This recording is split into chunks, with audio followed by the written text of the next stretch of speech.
The Hall of the Galactic Concord was built to impress. Light from 1,000 artificial stars flowed across crystal walls.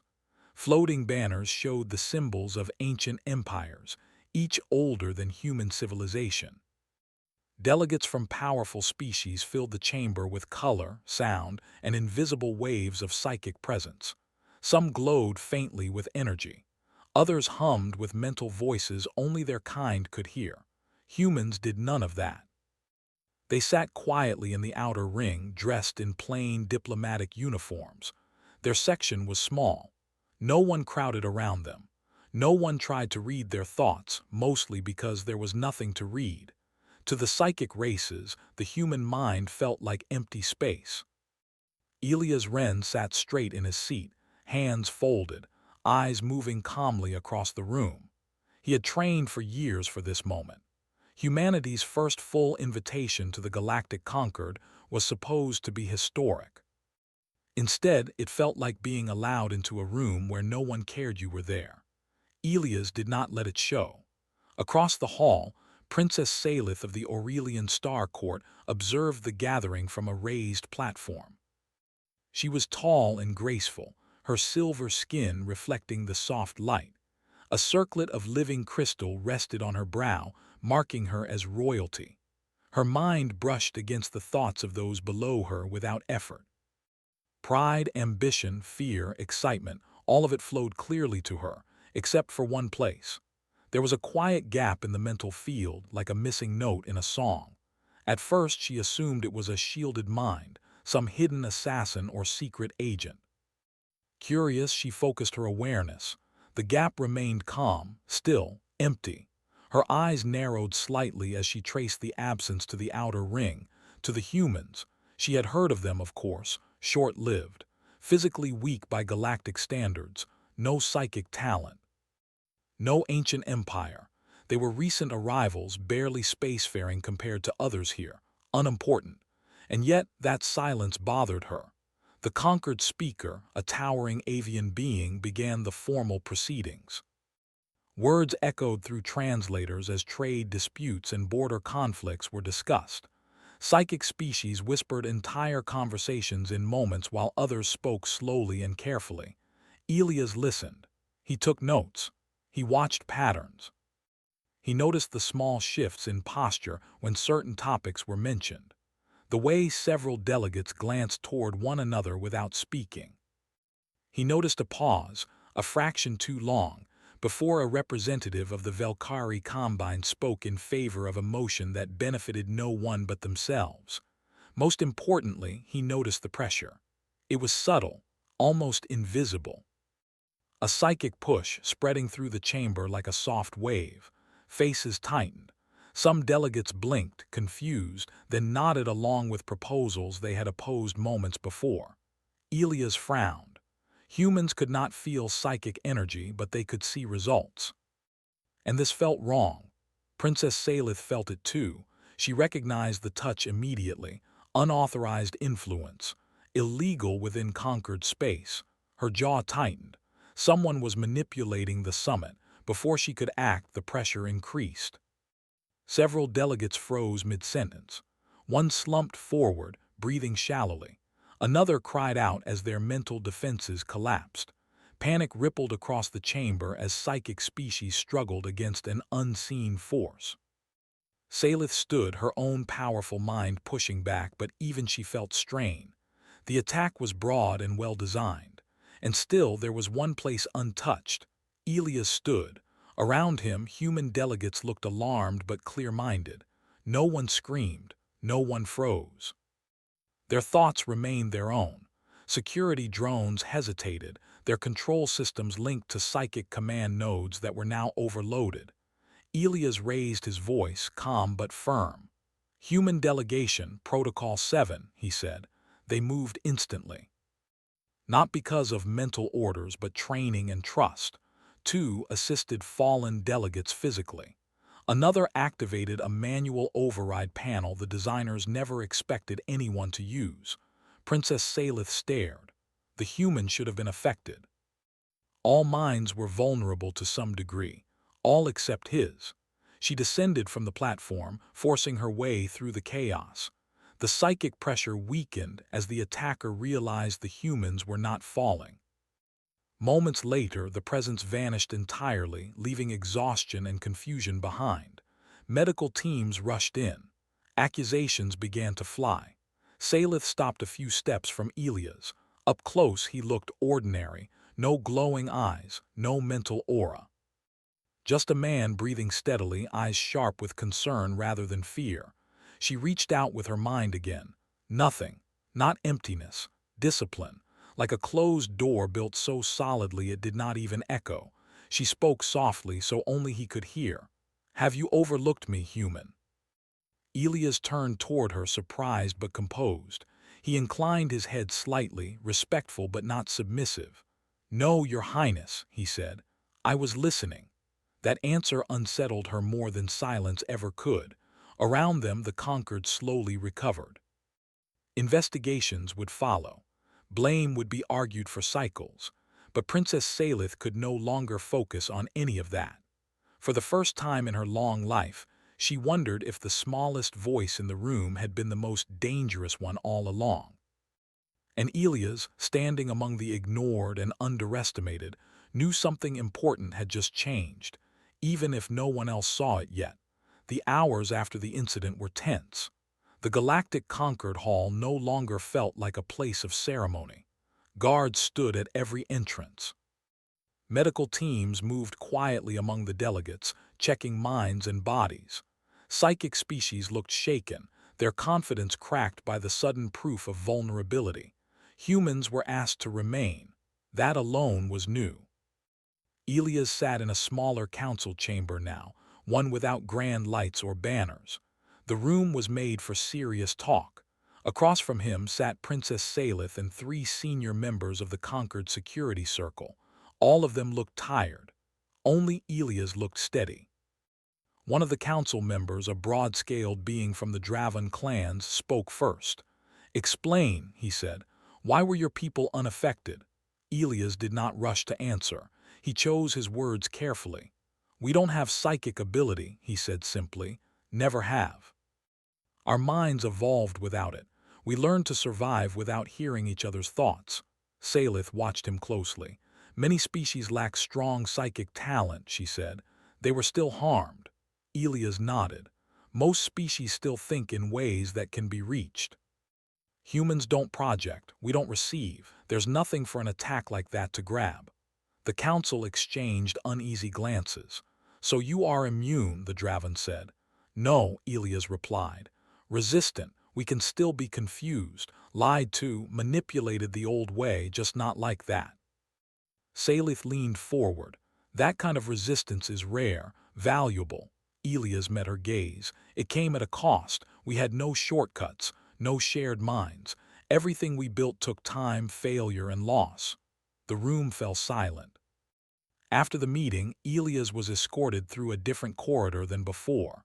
This one was closer to the center of conquered space. He noticed the difference immediately. Fewer decorations, more surveillance, more interest.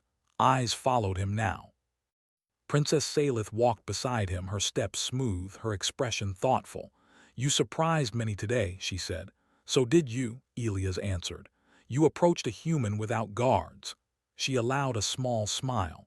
"Curiosity can be stronger than fear." They stopped near a wide observation window.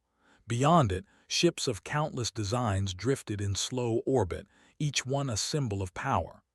"My people believed psychic strength was the highest form of evolution," Salith said quietly. "Today, that belief was shaken." Elias looked out at the stars. "Strength depends on the problem you face." She studied him. "You speak as if humans expected this." "We expected something," he said. "History taught us that when people gather power quietly, it's rarely for good reasons." Salith's eyes narrowed. "You suspect someone inside the Conquered." "I suspect someone underestimated us," Elias replied. That night, investigations began in secret. Psychic scans found traces of foreign influence, carefully hidden, layered beneath lawful authority. Someone had used the Conquered's own systems to amplify the attack, and they had failed. Because humans existed, word spread faster than any official announcement. Whispers moved through embassies and ships. Humans were no longer ignored. They were watched, studied. Some feared them, others wanted them close. Elias received invitations, private dinners, strategic discussions, offers of protection. He declined most of them. Instead, he asked for access, records, historical data on past psychic conflicts. He worked with human analysts who had arrived quietly within hours, bringing tools no one else used, charts, models, probability engines. They did not predict the future, they prepared for it. Princess Salith visited often, sometimes officially, sometimes not. She watched the humans work without mental shortcuts, relying on spoken words and shared understanding built over time. It fascinated her. "You trust each other without knowing thoughts," she said one evening. "We trust actions," Elias replied. "Thoughts change. Behavior shows patterns." She considered that. Psychic races often assume understanding is instant. Perhaps that makes us careless. "Perhaps," Elias said gently. Days passed. Tension grew. Then the second attack came. This one was quieter. No sudden collapse. No dramatic surge. Instead, key systems across conquered space began to fail. Navigation errors. Communication delays. Minor at first, then spreading. Psychic species tried to reach out to find the source and found only noise. The enemy had learned. They masked themselves behind echoes of lawful minds. Humans noticed something else. Timing. Elias stood before a shared display surrounded by mixed species officers. "These failures aren't random," he said. "They follow supply routes, trade lanes. They're mapping response times." "To what end?" asked a fleet commander. "To isolate us," Elias replied. "Divide us before a larger strike." Salith felt a chill. "A siege," she said, "on a galactic scale." "Yes," Elias said, "and psychic defenses won't stop it." Silence followed. Then something unheard of happened. The conquered asked humanity for leadership, not command, not control, guidance. Human teams coordinated physical patrols. Manual backups replaced psychic links. Simple, old methods returned. Signal lights, hardwired channels. Redundancy, slow but reliable. When the enemy struck again, their attack found nothing to collapse. Frustrated, they revealed themselves. A hidden coalition of ancient psychic elites, long threatened by the conquered's growing equality. They believed power should belong only to those who could control minds. They launched a focused assault, targeting the Aurelian Star Court directly. Salith felt it the moment it began. Her people cried out across the psychic field. Defenses flared and cracked. Elias was already moving. He reached her chambers with a small human security unit. Alarms wailed. Guards lay unconscious, minds overwhelmed. Salith struggled to stand. Her strength was immense but stretched thin. "Come," Elias said, offering his hand. She hesitated only a moment before taking it. As they moved through the corridors, psychic pressure surged around them like a storm. Humans staggered but kept moving. They supported one another physically, shouting warnings, adapting. Elias stayed beside Salith, shielding her body when her mind could not shield itself. For the first time in her life, she depended on someone who could not hear her thoughts, and she trusted him. Human forces reached the control core and severed the amplification nodes. Not with psychic force, but tools and explosives and direct action. The attack collapsed.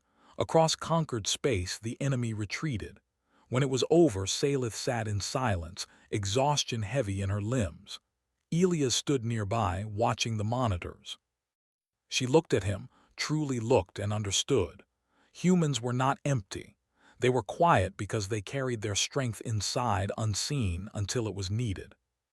And the galaxy was only beginning to realize what it had overlooked. The aftermath of the attack left the galactic conquered in chaos. Entire fleets drifted without orders. Communication networks flickered, patched together slowly by teams that still relied on psychic guidance.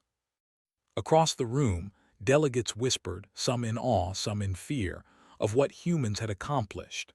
For the first time, the galaxy noticed them, not as weak newcomers, but as a species that survived where others faltered. Elias stood in the observation room, studying the slowly recovering systems. His human team moved with precision, checking every relay, confirming that each system would not fail again. They worked silently, as if the weight of the galaxy rested in their hands because it did. Princess Salith entered without announcement. Her silver eyes, always calculating, now held something different: respect.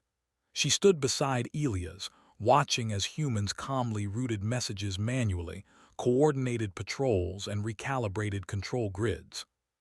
"You make it look effortless," she said softly, though she didn't expect a reply. Elias glanced at her, his expression steady. "It isn't effortless," he said. "We've prepared for this our entire history. We adapt because we must."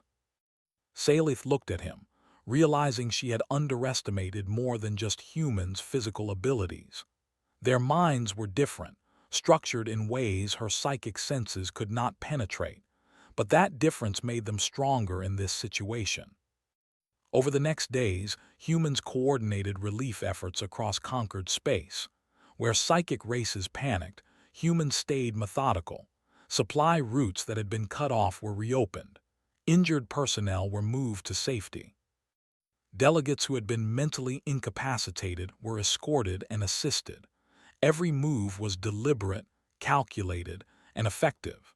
Salith observed it all and began to question the rigid hierarchy of her own court. Her people, with centuries of psychic training and noble lineage, had fallen quickly when their minds were disrupted. Humans, who lacked such abilities, had survived and thrived in the chaos. During a council meeting, the conquered senior leaders gathered to discuss the outcome. Many were reluctant to acknowledge the humans' role openly. Pride and ego ran deep among the psychic species. A representative from the Velkari Combine finally spoke. "It was the humans. They prevented a disaster. Their methods are unfamiliar but effective." A murmur spread through the room. Recognition, begrudging but present, began to form. Elias stepped forward, his calm demeanor commanding attention without effort. "We didn't do this to gain favor or recognition," he said. "We do it because survival depends on action. Every species has its strengths. Humans happen to have learned patience, resilience, and cooperation, skills that have allowed us to survive where others might fail." Princess Salith listened carefully, weighing each word. She had grown up in a society that valued mental dominance above all else, and yet she could not deny the truth she now witnessed. Humans were not just survivors, they were essential. Days turned into weeks, and the conquered slowly stabilized.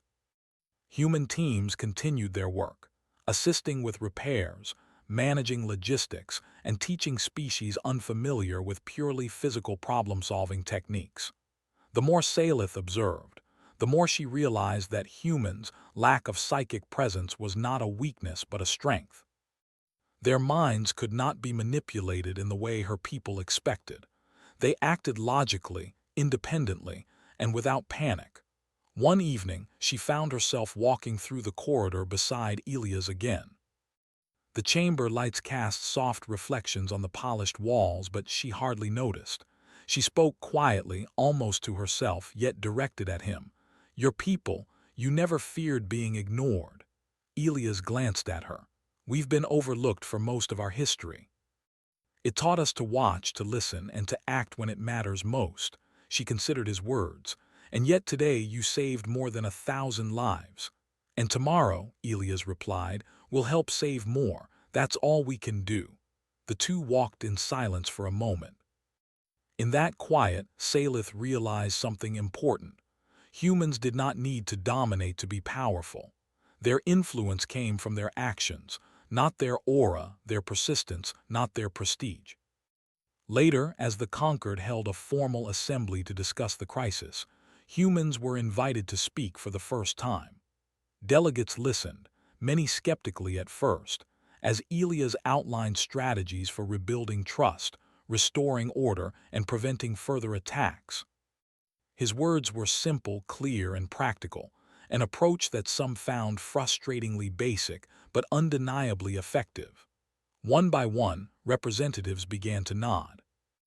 Even the most proud and ancient psychic species started to recognize that humans offered something the galaxy had never seen before: stability under pressure, focus when all else failed, and courage without the need for grand gestures. Princess Salith watched him from her seat. Her admiration was no longer quiet curiosity. It was respect tempered by understanding. Humans had faced a threat that her people could not withstand alone, and they had done so without special powers, without prophecy, without any expectation of glory. In the following days, human teams traveled to key locations across conquered space, repairing fleets, coordinating communication, and training allies in methods that did not rely on psychic strength. Every mission reinforced a growing truth: humans could achieve what others failed at, not through dominance but through cooperation and intelligence. Salith began to visit human teams more often, observing quietly at first, then asking questions. She learned how humans approached problems systematically, how they tested theories, prepared for contingencies, and adapted when things went wrong. She marveled at their resilience. One night, after a long day overseeing repairs on a critical fleet, she found herself alone with Elias. The stars stretched beyond the observation window, bright and infinite. She spoke without pretense. "Your people are extraordinary." Elias shook his head. "We're just human. We survive because we must. That's all." She smiled faintly, shaking her head. "No, you are more than that. You showed the galaxy that strength is not just in what can be seen or measured. You taught us that perseverance and unity can overcome even the most formidable power." Elias met her gaze. "We do what we can, that is enough for us." They stood together in silence, watching as ships moved steadily through orbit, systems hummed back to life, and the galaxy slowly began to recover.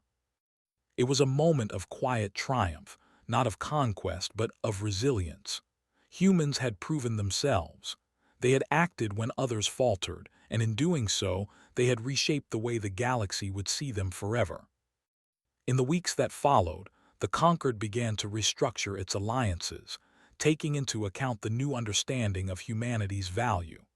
Humans were no longer observers, no longer dismissed as fragile or insignificant.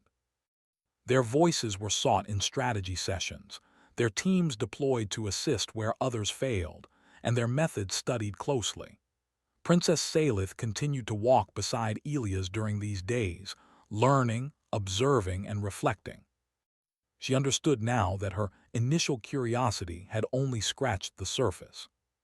Humans were not to be underestimated, not for their physical strength, nor for psychic abilities they lacked, but for the quiet, unwavering determination that had carried them through disasters others could not survive. One evening, as she prepared to return to her court, she paused near Elias. "You have changed my understanding of power," she said softly. "And you have changed ours," Elias replied. "The galaxy is stronger when we all work together, each using our own strengths." She nodded, a new respect shining in her eyes.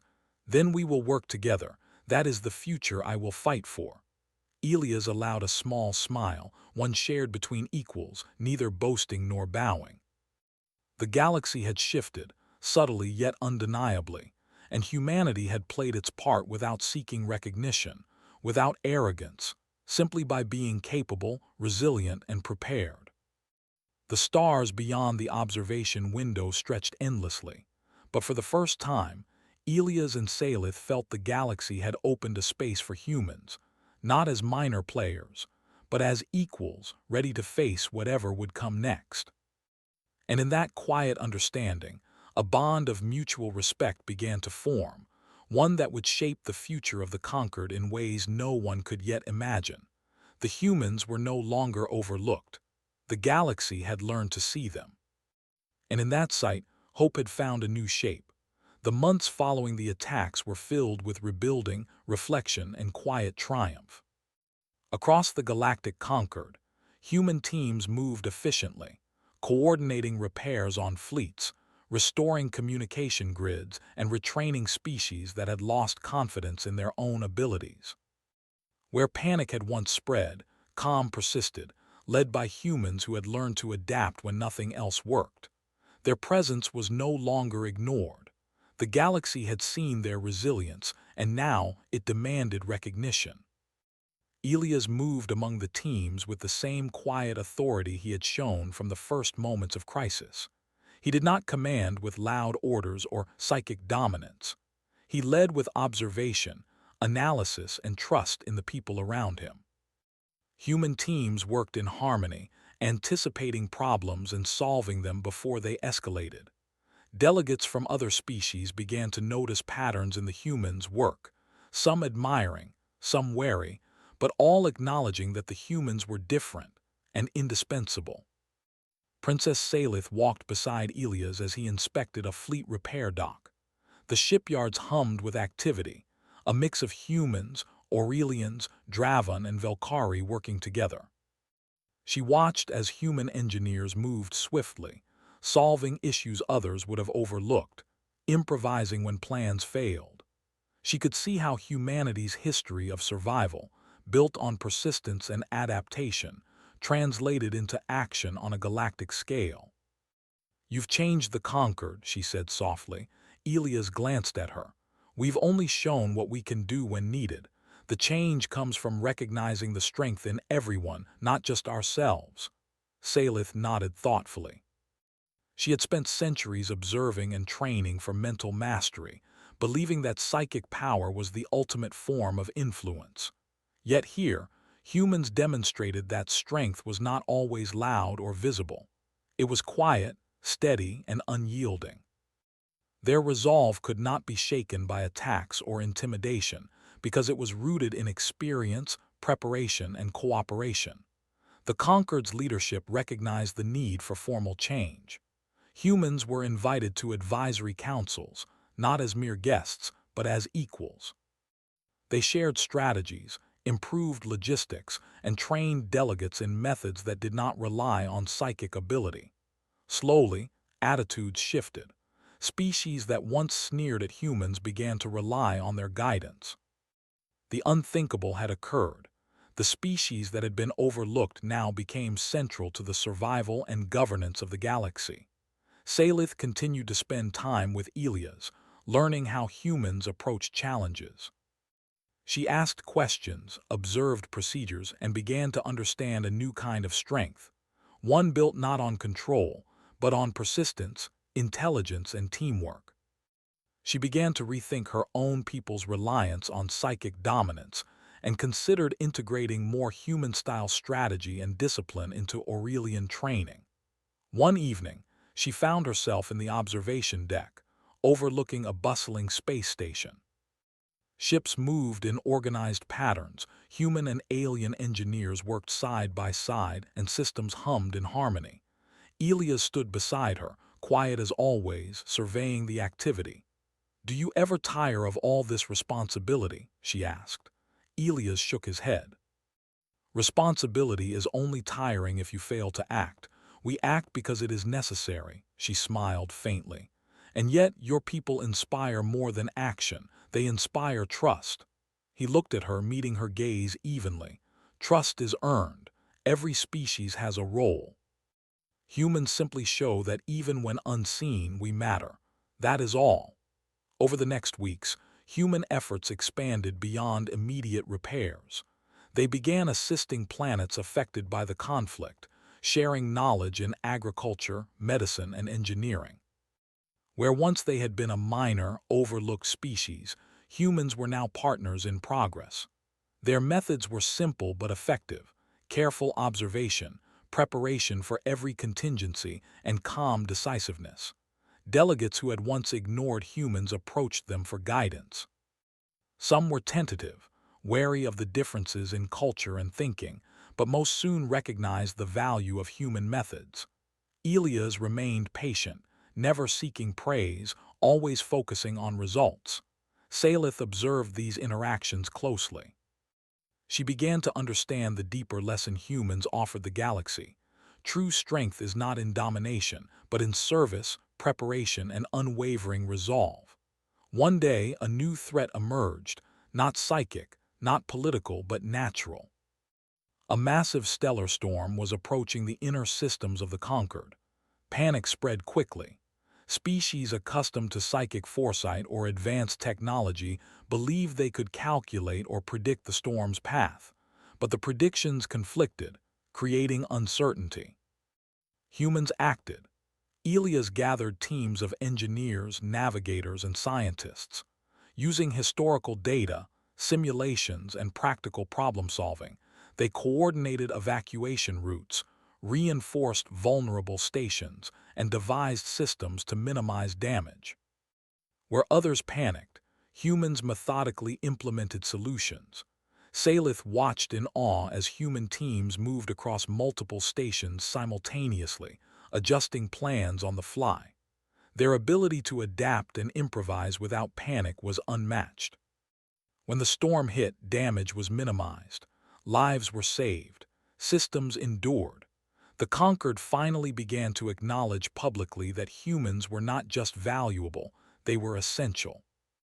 Representatives from multiple species called for recognition, proposals for honorary ranks, and official alliances that included human leadership. In a private moment, Salith approached Elias. She had been quiet for days, reflecting on all she had witnessed. "Your people have done more than survive," she said. "You have reshaped the way the galaxy thinks of itself." Elias regarded her steadily. "We only do what we must. Every species has strengths. The difference is knowing how to use them when needed." She considered his words and realized that she, too, had been learning.